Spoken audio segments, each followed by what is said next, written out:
All right, and we are back here on the GSMC Football Podcast. And for the third part of the show, we're going to talk about Saquon Barkley. So he was being interviewed by Diana Rossini of The Athletic, and he talked about, the Giants, and,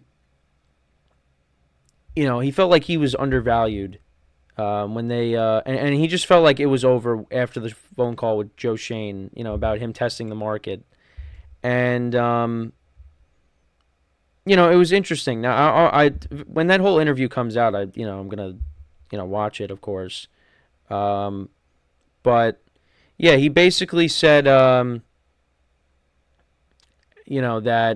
felt like he was undervalued, like I said, and I was hoping that they'd have the quote from the clip from Twitter in the article, but it's not. But basically, yeah, he was their best offensive player since 2018. He and he basically just said that after that phone call with Joe Schoen that was it. That they weren't going to match the offer, and that's why he ended up signing with the Eagles. And for me, you know, I just I get from his perspective, but at the same time, it's not like the Giants never offered him a contract. They offered him a contract in previous years, and he just didn't take it because he wanted more. And I think if he really wanted to be a Giant, then he would have did anything. Well, shouldn't say anything. They would have tried to work something out, and it just never happened. But I think what the Giants did was smart. They said, go test the market and then come back to us with what other teams offer you, and we'll match it. And that happens all the time across sports. So he felt disrespected. The Giants were never going to give him the contract that he wanted. And once it got to a certain point, the Giants said, we're out. So they did the right thing. And I stand by that. And Saquon Barkley had some good years with the Giants, very good years. They got to play in the playoffs. He played well in that playoff game against the Vikings. He had a rushing touchdown. But, sorry, the Giants had other needs. The Giants need to build this team the right way. And I think, call me crazy, but I think they are. Because they're trying to fix this offensive line. They're trying to fix this defense, which I think the defense is, could be pretty good.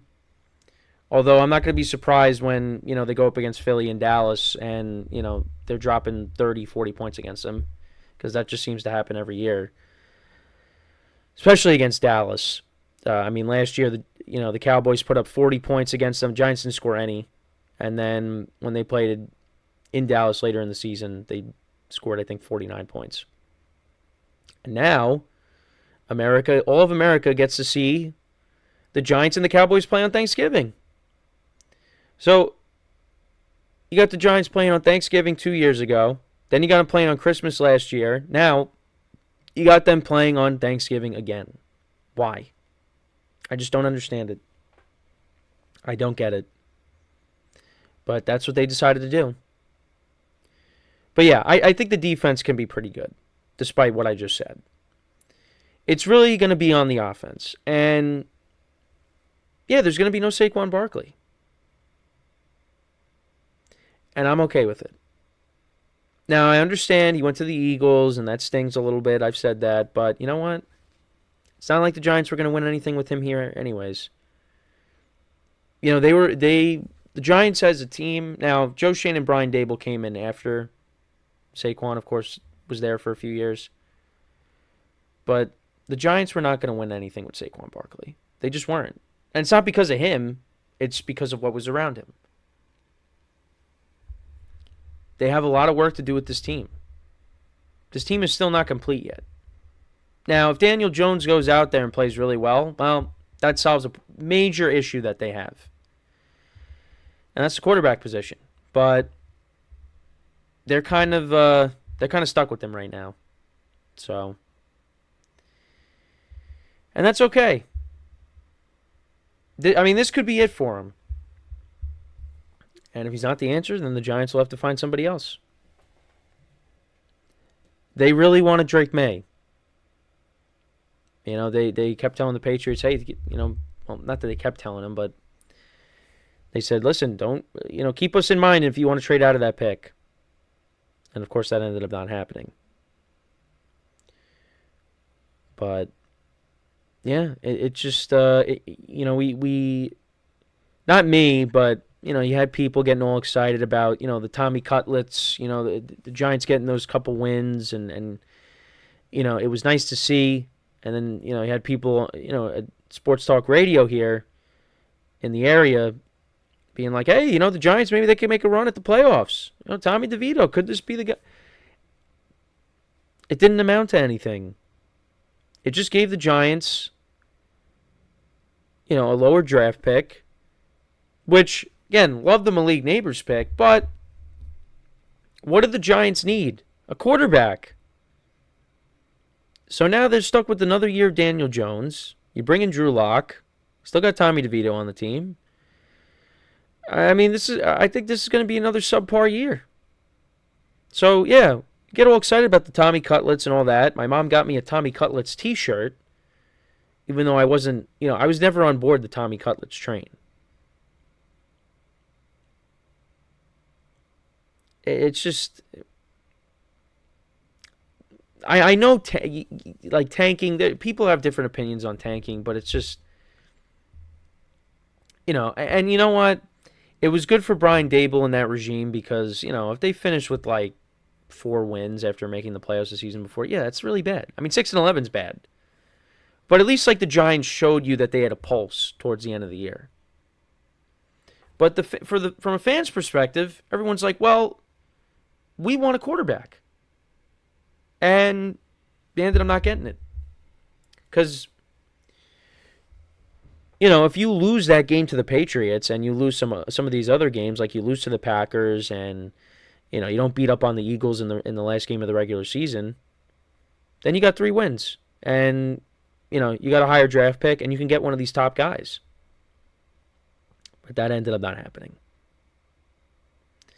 So now, Giants had to recalibrate, draft a receiver, and you go from there. And you hope that, they're hoping that Daniel Jones goes out there and plays well.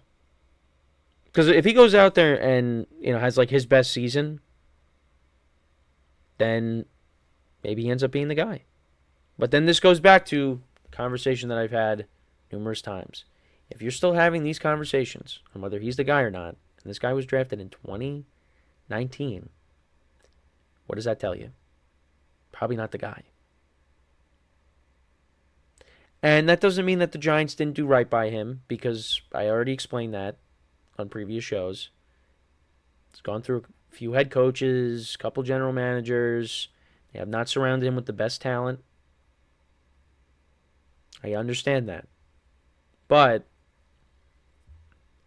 there are guys that have done more with less, and he is not one of those guys.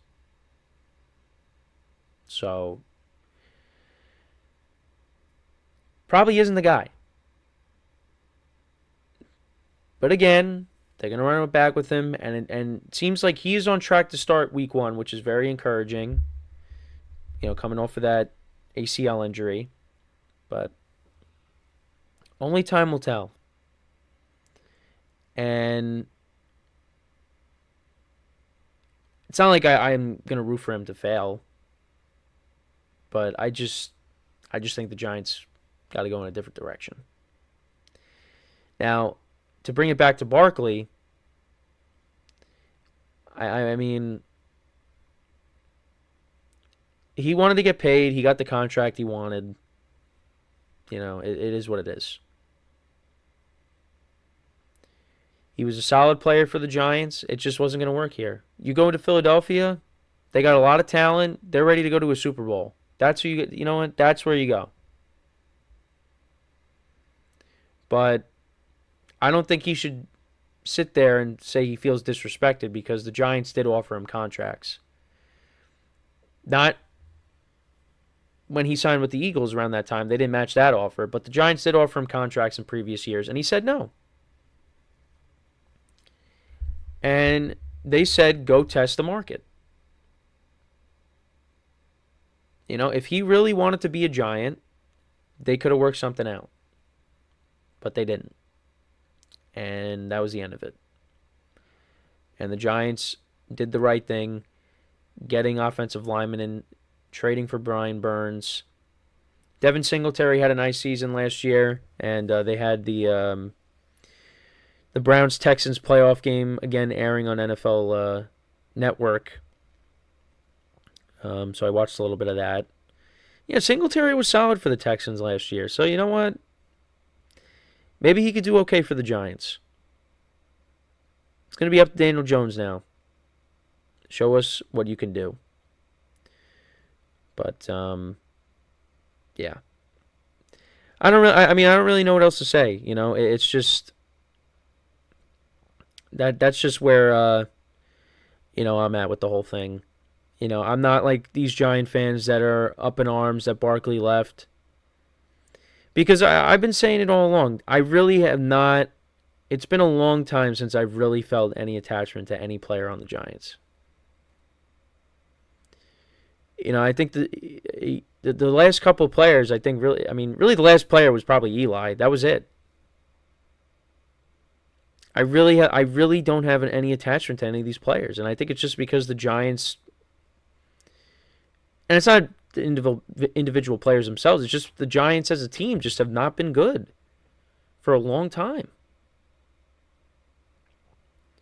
And, you know, I had attachments for all those players that, you know, won the Super Bowl in 2007 and 2011. It's just, it's been a decline. And I don't know if it's just because, like, you know, I focus more on fantasy and spread pools and all that. And it's just, I don't know what it is. But, yeah, I really don't have attachment to any of the players that are on the team right now. But that could change. That can change. So, and there are good players on this team. You know, and I'm excited about the defense. The offense, we'll see. But I am excited to see what the defense can do. And I'm going to be there week one. So, hopefully they get off to a good start because they're going to need it. But that's really my thoughts on the Barkley situation. Like I said, I'll try to, you know, watch that whole interview with Diana Rossini. You know, we get more insight on what Barkley, from Barkley's perspective. Hard Knocks episode 4 comes out tonight, so I'll make sure to recap that tomorrow. So that should be fun. But yeah, we're going to take our next break. When we come back, we're going to talk about Jamar Chase of the Bengals. Just get into some comments that were made regarding him. And that is what we will do when we come back from our next break. So, stick around, and we'll be right back here on the GSMC Football Podcast.